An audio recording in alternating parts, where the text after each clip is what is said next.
Bonjour à tout le monde. Aujourd'hui, c'est le 13 juin 2025. C'est une très belle journée à la voir dans l'intérieur par la fenêtre, mais en réalité, il fait froid. Sinon, froid, ben, il fait frais, enfin, c'est frais pas mal. Et c'est étonnant parce qu'on continue à parler tout le temps, de nous bombarder dans les nouvelles que la planète se réchauffe, mais on va dire, elle se réchauffe, mais sauf ici. Ou peut-être il part d'une autre planète que la planète Terre, mais parce que vraiment, nous sommes pratiquement à la veille de l'été, et puis finalement, la température n'y est pas du tout là. Bon, mais une fois dit tout ça, c'est bon. De quoi on va pas? Oh oui, comment va-t-il le marché et tout ça? Ben, le pétrole est à la hausse, comme vous savez, très fortement à la hausse, mais c'est à cause de l'histoire de l'Iran. Et puis, finalement, est-ce que ça va se résorber? Probablement oui. Si l'Iran n'arrive pas à vendre son pétrole, ben, il y a finalement, d'autres vont se mettre à la place. Parce que tous ces pays du pétrole, c'est pas qu'ils se respectent entre eux, mais relativement. Si un, par exemple, ne peut pas, dans un embargo, puis il peut pas vendre son pétrole, ben un autre dit, oh, mais c'est moi qui, enfin, remplace, et puis tout ça. Enfin, je sais pas. Mais le pétrole, aujourd'hui, était vraiment fortement à la hausse. Et puis aussi, l'or, naturellement, s'est mis à monter à cause donc d'Israël qui a bombardé l'Iran. Est-ce que ça compte en politique? En politique, oui, mais en économie. Euh, oui, sauf ce que je vous ai dit, c'est-à-dire le pétrole qui est monté, mais est-ce qu'il va rester là? Probablement, il va redescendre. Et puis, finalement, le marché boursier, naturellement, prend un coup un peu avec ça, mais il se résorbe aussi. Je ne vois pas, il n'y a aucun sens d'inquiétude à mon avis. La semaine prochaine, je crois, la Réserve fédérale va décider aux États-Unis si on aura une baisse des taux d'intérêt, comme probablement ça va être, parce que l'histoire des tarifs américains, on pensait que ça pouvait créer de l'inflation, au moins à court terme, ça n'a pas créé d'inflation du tout, du tout, du tout. Naturellement, les économistes disent oui, mais attendez, vous allez voir. OK, on verra. Mais pour le moment, il n'y a pas d'inflation et donc probablement on s'en va vers une baisse des taux d'intérêt aux États-Unis. Bon, de quoi on va parler aujourd'hui? On va parler d'un sujet intéressant. Ben, à mon avis, ils sont tous intéressants, mais il s'appelle la variation compensatoire. Qu'est-ce que ça veut dire? Ça veut dire que, il mesure, donc, la première page, là, un outil de mesure du bien-être économique. Mais qu'est-ce que ça veut dire un bien-être économique? Regardez, la définition. C'est la variation compensatoire, donc la somme d'argent à donner à un consommateur pour consommer une perte de bien-être. Elle mesure la perte d'utilité due à un changement de prix, de politique publique, etc. Un exemple, parce que ça vient naturel de dire, mais un exemple de tout ça, mais il s'est donné ici l'exemple. Donc, avant de le donner, mais je vais vous le donner tout de suite. Imaginez que à un certain moment, le prix de l'essence, ça se met à monter à cause de la crise, justement, avec l'Iran et tout ça. Et ça, c'est une perte de compensation parce que finalement, je paye plus cher pour un litre d'essence, donc c'est moins d'argent dans ma poche pour dépenser pour autre chose. C'est ça.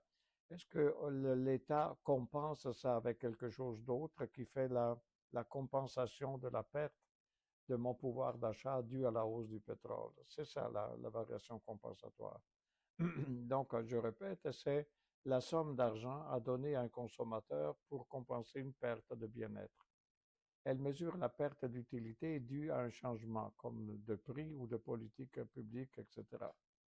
Donc, finalement, les objectifs de la variation compensatoire, c'est comparer le bien-être avant et après un changement, mesurer la compensation nécessaire pour maintenir l'utilité constante, c'est-à-dire pour ne pas appauvrir finalement le consommateur, outil clé en analyse coût-bénéfice. Un exemple simple est donné ici. Donc, vous avez, mettons, le prix de l'électricité. Au départ, elle est 0,10 $ par kilowattheure, kilowatt, oui. Et après, le prix est monté à 0,20. Donc, finalement, la valeur compensatoire est le montant nécessaire pour maintenir le même confort. Parce que vu que je paye plus cher pour l'électricité, peut-être je ne pourrais pas aller au restaurant, par exemple, alors que j'aurais aimé faire ça, dépenser mon argent, aller au restaurant. Donc, l'application pratique, c'est, donc il y a un projet public, construction d'une route, par exemple, Il y a les nuisances sonores pour les riverains, par exemple pour les bateaux, tout ça. Ensuite, montant, la VC, c'est donc le montant de compensation. Et il dit si VC, c'est-à-dire la variation compensatoire, est supérieure, le petit signe là, ça veut dire supérieur, au bénéfice, le projet est inefficace. Donc, on peut construire une route, mais finalement, si ça dérange tellement, finalement, on se retrouve à avoir quelque chose dont le bénéfice, au moins pour cette route-là, ne vaut pas la peine finalement à cause de l'inconvénient que ça crée pour la construction.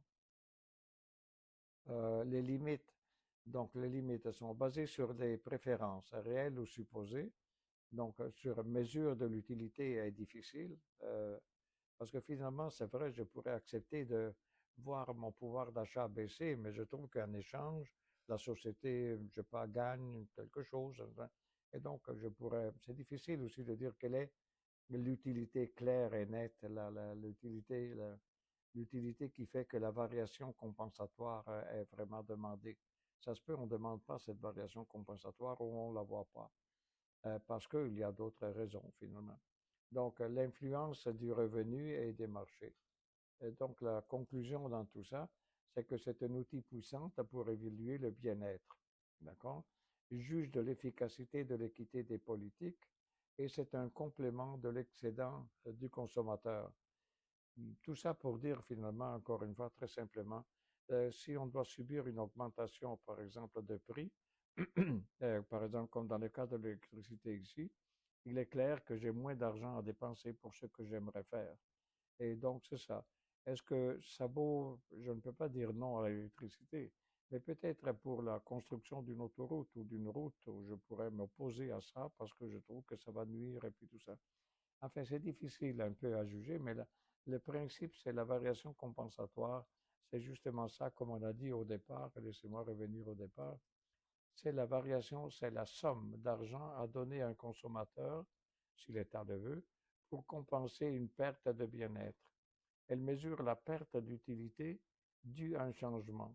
C'est-à-dire, mon argent est moins utile finalement parce que pour faire ce que je veux, à cause du fait que je ne dépense plus pour des choses finalement sur lesquelles je ne peux rien faire pour le faire diminuer de prix. Et voilà, et c'est tout pour aujourd'hui.